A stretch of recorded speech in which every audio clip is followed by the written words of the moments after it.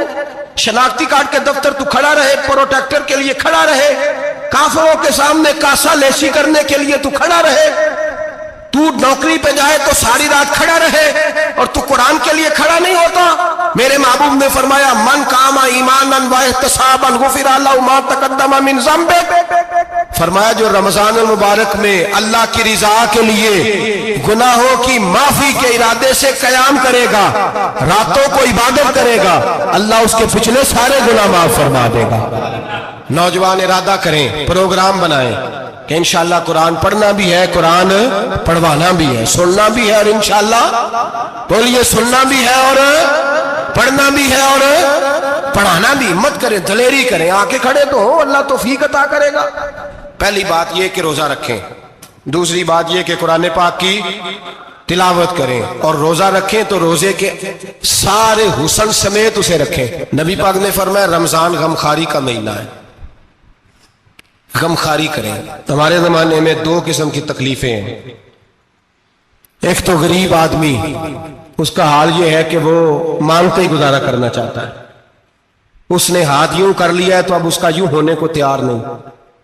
ضرورت اگر کسی آدمی کو کسی دروازے پہ لے جاتی ہے تو برا نہیں، لیکن سوال کا اپنے اوپر دروازہ کھول لینا یہ ٹھیک نہیں۔ فاقہ کشی پیدا کریں، حوصلہ پیدا کریں، تھوڑے پہ گزارا کرنا سیکھیں۔ غریبوں کو بھی اجازت نہیں کہ وہ نکل کھڑے ہوں میدان میں مانگنے کے لیے، ٹولنیاں نکلتی ہیں رمضان میں، جتھے نکلتے ہیں خیرات کٹھی کرنے والے، بچیں۔ میرے نبی پاک صلی اللہ علیہ وسلم نے فرمایا جس نے بغیر ضرورت کے سوال کیا، جب قیامت کے دن آئے گا تو اس کے چہرے کے اوپر گوشت نہیں ہوگا، صرف ڈھانچہ ہی ہوگا۔ اتنی بھیانک صورت میں آئے، بغیر اشد ضرورت کے سوال نہ کر، کبھی سوال نہ کر۔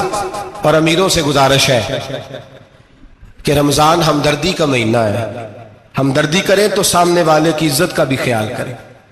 یہ بات درست ہے کہ غریب سیاڑا نہیں ہوتا، اس لیے کہ جس کی جیب میں پیسے نہیں ہوتے بھائی اسے عقل بھی نہیں ہوتی، جس کے گھر کار نہیں ہوتی اسے چلانے کا طریقہ، جس کے گھر اوون نہیں ہوتا اسے چلانے کا طریقہ بھی نہیں آتا، جس کے گھر میں چیزیں ہوتی ہیں اسے چلانا بھی آ جاتا ہے، جدے گھر دانے اودے کملے بھی اس کے سیانے ہو جاتے ہیں۔ تو چودھری صاحب، سیٹھ صاحب، نواب صاحب آٹا تقسیم کرتے ہیں، کھڑے ہو کے فوٹو کھچاتے ہیں، فیس بک پہ دیتے ہیں، اور ایک آٹے کا تھیلا اور 10 اخباروں میں فوٹو۔ اللہ سے ڈریں، رمضان ہمدردی کا مہینہ، ہمدردی کا۔ غریب کو دیں تو اس کی عزت کو رسوا نہ کریں، میرے نبی پاک علیہ السلام کے صحابی حضرت عبداللہ ابن عمر رضی اللہ تعالیٰ عنہ ڈھونڈ کے لاتے تھے مسکینوں کو، ڈھونڈ کے، اور جب لاتے تھے تو اپنے دسترخوان پر بٹھا کر اپنے ساتھ افطاری کرایا کرتے، اور پھر فرمایا اللہ تعالیٰ نے لن تنالوا البر حتی تنفقوا مما تحبون، اللہ کے راستے میں وہ چیز دینی ہے جو تمہیں زیادہ پیاری ہو۔ کون سی چیز جو تمہیں؟ میں تھوڑا سا بے باک ہوں، بعض دوستوں کے ساتھ، سب کے ساتھ نہیں۔ ایک دوست مدرسے میں گھی دینے آئے ایک دفعہ، تو وہ والا گھی دے گئے جو سب سے سستا تھا، تو میں نے کہا مجھے دیانتداری سے بچائے، آپ یہی کھاتے ہیں گھر میں؟ کہنے لگے نہیں۔ تو میں نے کہا پھر ہم نے بچے مارنے کے لیے تو نہیں نہ رکھے ہوئے، کیا وہ والا گھی اللہ کے راستے میں پیاری چیز دے رہی ہے نا، اس لیے گلے گلے نوٹ لوگ مسجد کے گلے میں ڈال جاتے ہیں، پھٹے ہوئے ڈال جاتے ہیں، کہتے ہیں جوڑ لیں گے مولوی صاحب۔ اور خدا کے بندے پیاری چیز دینی تھی تو نے، اور تو نے اس کا ترجمہ الٹ کر لیا ہے۔ سمجھ لیں رمضان المبارک میں کسی غریب کی مدد کرنی ہے تو ساتھ اس کی عزت بھی کرنی ہے۔ نبی پاک علیہ السلام کے دروازے پہ جب سے، یہ جملہ ایک ہے لیکن بڑا قیمتی ہے، صحابہ کہتے ہیں جب ہم دروازہ رسول پہ جاتے تھے خیرات بھی ملتی تھی اور عزت بھی ملتی تھی، خود بھیک دیں خود ہی کہیں منگتے کا بھلا ہو، خیرات بھی ملتی تھی اور عزت بھی ملتی تھی۔ نبی پاک ساتھ عزت بھی دیتے تھے، مسکین کو غریب کو دیں اور خیر خائی کریں، جوتے بیچنے والے جوتوں کے ریٹ سستے کریں، کپڑا بیچنے والے کپڑے کا ریٹ، درزی صاحب بھی ریٹ سستا کریں، دکاندار بھی چیزوں کا ریٹ، حکیم صاحب پیسے کم لیں، ڈاکٹر پیسے کم کریں، حکومت نرخوں میں کمی کرے، اور یہ کام اجتماعی طور پہ کریں۔ میرے نبی پاک نے فرمایا رمضان غمخواری کا مہینہ ہے، اس میں غمخواری کرنی ہے، دوسرے کا خیال کریں، احسار کریں، قربانی کریں۔ یہاں ہر چیز کا ریٹ بڑھ جاتا ہے رمضان شریف میں، ہر آدمی کہتا ہے میرا سیزن آ گیا ہے، توجہ بڑھائیں، خیال کریں، غمخواری کا مہینہ ہے۔ اور پھر آپ لوگوں سے یہ بھی گزارش ہے کہ رمضان المبارک کا جب مہینہ آئے تو جس آدمی کے ساتھ نیکی کرنی ہے وقت پہ کریں، کسی غریب کو پیسے دینے ہیں، کپڑے دینے ہیں تو یکم رمضان کو دیں۔ میں اکثر دوستوں سے پوچھتا ہوں، میں کہتا ہوں قاری صاحب نو جوڑا کدو دیندے ہو؟ کہندے ستیویں والے دن۔ میں کہا مینوں لگ گئی سمجھ، تہاڈی سازش ہے کدھرے سواں کے پا نہ لگے، ایویں مولوی چودھری صاحب دے نال دے کپڑے پا لے تے کتنے لکھیا ہے اینوں دینا ہے ستیویں؟ تسی دسو ستیویں والے دن کوئی درزی سی کے دیندا ہے؟ انہوں 3 گنا بھی پیسے دئیے تو کہندا جڑے باقی نے انہاں دے نہیں بٹن پہ لگ دے میرے کولوں، کتھوں جوڑا سی کے؟ تو کس دن دیتے ہو قاری صاحب کو؟ کیا مقصد ہے؟ پہننے کے لیے دے رہے ہو یا اس لیے دے رہے ہو کہ نہ پہن سکے؟ تو بھائی آپ جب کسی کو کوئی چیز دیں گے تو کب دیں گے؟ جب وہ استعمال کر سکے۔ غریب کو لوگ فطرانہ دینے جاتے ہیں عید سے 1 دن پہلے، تو کیا کرے گا اس کا؟ وہ نہ تو کپڑے خرید سکا نہ روٹی لا سکا، بلکہ میرے حضرت صاحب فرماتے ہیں رمضان سے پہلے دے دو، رمضان کی نیت کر کے رمضان سے 1-2 دن پہلے دے دو، اللہ رمضان جتنا ثواب ہی عطا فرمائے گا۔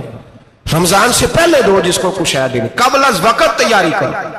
اور میرے قبلہ صاحب فرمایا کرتے اپنے کپڑے بعد میں، غریب کے بچوں کے کپڑے پہلے، اپنے گھر کی ضروریات بعد میں، غریبوں کی ضروریات، اس لیے کہ اللہ پاک نے ان کا رزق بھی ہمارے گھر بھیج دیا ہے، ہماری ڈیوٹی لگائی ہے کہ تم نے بانٹنا، بانٹنے والے بنو۔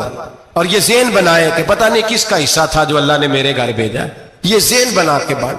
اور جس کو دینے جائیں، ہاں آپ کو اجازت ہے تھوڑا بہت پتہ کرنے کی، لیکن تھوڑا بہت تفتیش کرنے کی اجازت، بال کی کھال اتارنے کی اجازت۔ میں نے دیکھا ہے لوگ غریبوں کا انٹرویو لیتے ہیں، تیرا تو فلانا کمانے والا نہیں، تیرا تو فلاں بچہ، او بھائی بہت سارے غریب ایسے ہیں، بڑے ہیں جو کمانے کی کوشش کرتے ہیں لیکن ان کا سبب نہیں بنتا۔ ہاں ہے ایسے لوگ جو سعودی عرب چلے گئے ہیں، کہتے ہیں تیرا تو فلاں باہر نہیں گیا، ہے گیا ہے، لیکن سارے سعودی عرب جانے والے بھی مال کمانے کی طاقت نہیں رکھتے، کئی وہاں بھی بیٹھ کے بیچارے قرضوں میں الجھے ہوئے ہیں، وہاں والوں کے ظلم کا شکار ہے، بہت ساری آزمائشوں میں۔ تو تفتیش کرتا ہے۔ میرے امام شافعی کا ایک جملہ اگر آپ کو یاد رہ گیا تو بات بن جائے گی۔ امام شافعی رحمت اللہ، بلکہ حضرت غوث اعظم جیلانی کے پاس وہ بات آپ کو زیادہ فائدہ دے گی۔ حضرت غوث اعظم جیلانی کو ان کا ایک مرید سمجھانے لگ گیا، کہنے لگا حضرت جی آپ سب کو ہی دیتے رہتے ہیں، ہر بندہ مستحق نہیں ہوتا، ذرا ٹٹول کے دیا کریں۔ تو غوث اعظم جیلانی فرمانے لگے بھائی مجھے تو لگتا ہے تو بھی ان چیزوں کا مستحق نہیں تھا جو اللہ نے تجھے عطا کر دی ہے، پہلے تو بتا تو مستحق تھا، تجھے اپنی حیثیت اوقات کا پتہ ہے جو اللہ نے تجھے دے دی ہے؟ طاقت تھی